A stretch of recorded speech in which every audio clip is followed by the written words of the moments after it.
qui venez de demander vos news, vous savez qu'avec l'assistant personnel intelligent BMW, vous pourriez les demander de la même manière à votre BMW série 3 ? Enfin, de la même manière, disons que vous auriez également pu lui demander de vous emmener vers un bon restaurant et écouter vos infos sur la route. Nouvelle BMW série 3, conduire l'innovation. L'info écho avec Capital.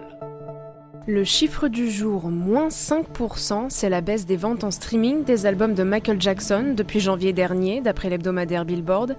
La raison, le documentaire Living Neverland, diffusé au début d'année aux États-Unis et passé hier soir en France sur M6. 2 hommes y accusent le roi de la pop de les avoir violés pendant leur enfance. Si la véracité de ces témoignages est remise en question par certains fans, le nombre de diffusions des morceaux de Michael Jackson à la radio a lui chuté de plus de 10% depuis la diffusion de ce documentaire.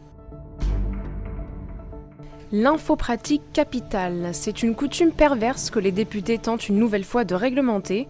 Dans le cadre de la souscription à un crédit immobilier, le banquier demande généralement à son client de domicilier ses revenus chez lui, une pratique qui a toujours été d'usage, mais qui était légalement légitimée depuis une ordonnance de 2018. Sauf que cette ordonnance, largement à la défaveur des emprunteurs, constituait un frein à la mobilité bancaire. Suite aux demandes répétées des associations de consommateurs, les députés ont donc validé un amendement à la loi Pacte, supprimant cette ordonnance. La domiciliation redevient ainsi un élément de négociation à la faveur du client.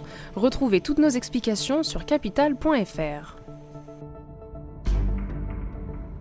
Le coup de gueule du jour est poussé par notre chroniqueur Henri Buzicazo. Dans le dernier épisode du Grand Rendez-vous de l'immobilier, le président de l'Institut du Management des Services Immobiliers s'inquiète du bilan désastreux des copropriétés en matière de travaux de rénovation énergétique. La faute à qui ? Un peu à tout le monde selon lui. Il appelle ainsi les syndics de copropriété à booster la transition énergétique en aidant mieux les copropriétaires à valoriser leur patrimoine. Mais il dénonce toutefois de nouveau les attaques qui sont subies par ces professionnels de la gestion de copro dont les contrats se retrouvent fragilisés.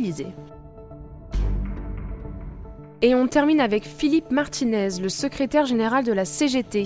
Ce vendredi, l'Express a révélé que son salaire serait indirectement versé par une maternité déficitaire. En effet, la CGT s'occuperait de la gestion de plusieurs établissements via l'association Ambroise Croizat, dirigée par un proche de Philippe Martinez.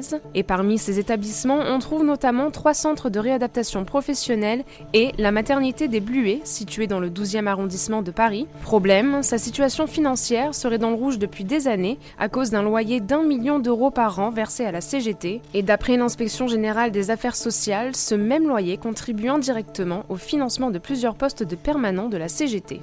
C'était l'info écho avec Capital.